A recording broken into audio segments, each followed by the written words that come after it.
Information Warfare Part 1. From the Kremlin's perspective, color revolutions in neighboring countries and the Arab Spring uprisings were examples of the United States using soft power as a new form of hybrid warfare. The concept of soft power incorporated into Russia's 2013 foreign policy concept, and in March 2016, Russian Chief of General Staff Valery Gerasimov stated that responding to such foreign threats using conventional troops is impossible. They can be counteracted only with the same hybrid methods. What is soft power? Some think it means any action other than military force, but this is wrong. Soft power is the ability to get what you want through attraction and persuasion, rather than threats of coercion and offers of payment. Soft power is not good or bad in itself. Value judgments depend on the ends, means and consequences of an action. It is not necessarily better to twist minds than to twist arms, though the subject usually has more autonomy in the mental rather than physical possesses. Osama bin Laden neither threatened nor paid the men who flew aircraft into the World Trade Center in September 2001. He attracted them by his ideas. The soft power of attraction can be used for offensive purposes. Countries have long spent billions on public diplomacy and broadcasting in a game of competitive attractiveness.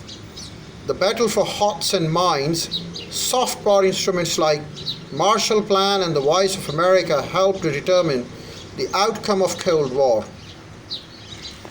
After the Cold War, Russian elites believed that European Union and NATO enlargement and the Western efforts at democracy promotion were designed to isolate and threaten Russia.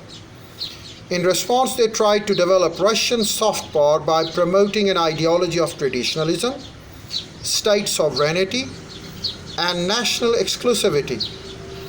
This resonated with countries like Hungary, where Prime Minister Viktor Orban has praised illiberal democracy, as well as among the diaspora along Russia's border in impoverished countries of the Central Asia, and among right-wing populist movements in Western Europe. Information warfare can be used offensively to disempower rivals, and this could be considered negative soft power.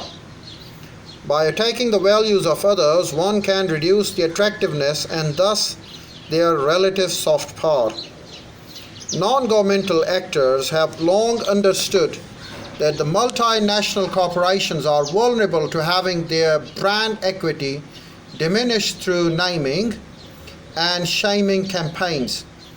The available evidence suggests that when the Russians began their intervention in the American presidential election in 2015, their objective was to sully and discredit the US democratic process. The election of Donald Trump, who had praised Putin, was a bonus. Now, Russian interference in the European democracies' domestic politics is designed to reduce the attractiveness of NATO, the embodiment of the Western hard power which Russia views as a threat. In the 19th century, the outcome of the contest for mastery of Europe depended primarily on whose army won. But today it also depends on whose story wins. Information warfare goes well beyond the soft power, and it is not new. Manipulation of ideas and electoral processes by cash payments has long history, and Hitler and Stalin were pioneers in radio attacks.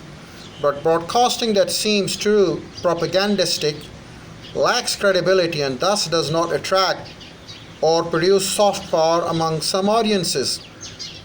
With international politics becoming a game of competitive credibility, Exchange programs that develop personal relations among students and young leaders are often far from effective generators of soft power.